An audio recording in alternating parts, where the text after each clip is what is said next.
आसमानों से जितनी मुसीबतें उतर चुकी हैं, उतर रही हैं या आइंदा उतरने वाली हैं इंसानों के गुनाहों की वजह से ये आजमाइश के तौर पर, उन सब से नजात का बेहतरीन जो अमल अल्लाह रब्बुल इज्जत ने बताया कि उसका मुकाबला इंसान उसके साथ तदबीरों से करके नहीं कर सकता। उसका मुकाबला सिर्फ एक अमल है और वो है दुआ। अगर आप मुसीबतों का किसी भी नागहानी और परेशानियों का मुकाबला करना चाहते हैं तो अपनी जिंदगी में दुआ को शामिल कर लें। इंसान जब अल्लाह से दुआ मांगता है ना, तो अल्लाह रब्बुल इज्जत के अंदर कुछ सिफात हैं जिसका अल्लाह ने अपने अस्माउल हुस्न में भी बयान किया है कि अल्लाह हया करते हैं, अल्लाह करीम है, अल्लाह रहीम है। तो अल्लाह रब्बुल इज्जत अपनी उन सिफात की वजह से उनको सच और हक साबित करने के लिए बंदे की दुआ को कभी रद्द नहीं फरमाते। तो अल्लाह हया करते हैं उसके मांगने को। अल्लाह पाक देखते हैं कि चाहे हकदार है या नहीं है, हाथ उठा दिए, चलो इसकी झोली को कुछ न कुछ भर दो। दुआ नजात और फरावानी रिस्क का सबब होता है। कभी कभी इंसान के पास बहुत ज्यादा रिस्क होता है लेकिन उसको नसीब नहीं होता,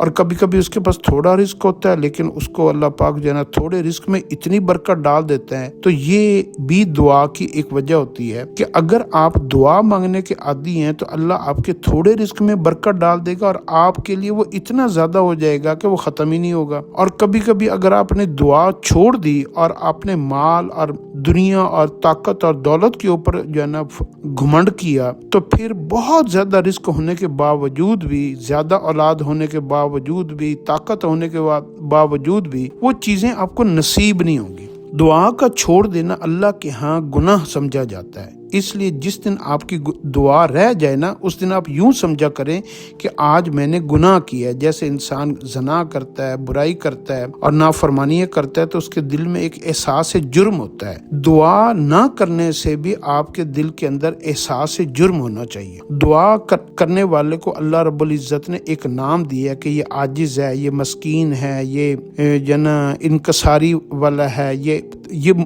तकब्बुर से पाक कर देता है अल्लाह पाक उसको।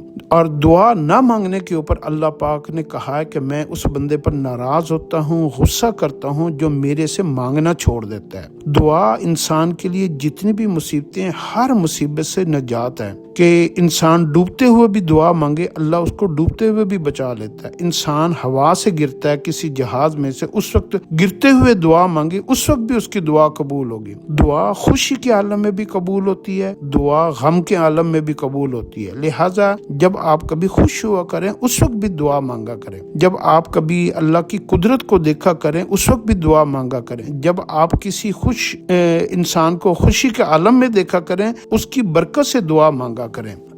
दुआ जो है अल्लाह रब्बुल इज्जत के यहाँ कि जब अल्लाह बंदे के साथ अपने भलाई का इरादा करता है ना कि मैं अपने बंदे से प्यार करता हूँ, मैं इसको कुछ देना चाहता हूँ, तो ये इस बात की निशानी है कि अल्लाह ने बंदे की तरफ अपना रुख फेर लिया है। तो दुआ अल्लाह रब्बुल इज्जत ने उस बंदे को तौफीक अता फरमाते हैं जिसके साथ अल्लाह भलाई का इरादा फरमाते हैं। तो ये भी आपने ज़हन में रखनी है। जो इंसान हर हाल में दुआ मांगता रहता है ना, तो अल्लाह रब्बुल इज्जत के दरवाजे हमेशा उसके ऊपर खुले रहते हैं और उसके लिए जब भी कोई आजमाइश आती है वो एक लफ्ज मुंह से निकालता है और उसके वो मसले हल हो जाते हैं। और दुआ मांगने वाले की मिसाल ऐसे है कि अगर वो दरवाजा खटखटाता रहे तो दरवाजा जरूर खुलता है। तो दुआ को अपनी जिंदगी में कभी न छोड़ें। दुआ मांगने की जब जिस बंदे को तौफीक मिल जाती है ना, ये भी इस बात की निशानी है कि उसकी बात को अल्लाह रब्बुल इज्जत मान लेते हैं, अल्लाह उसके साथ सुलह कर लेते हैं, अल्लाह उसकी दुआ को कबूल कर लेते हैं। तो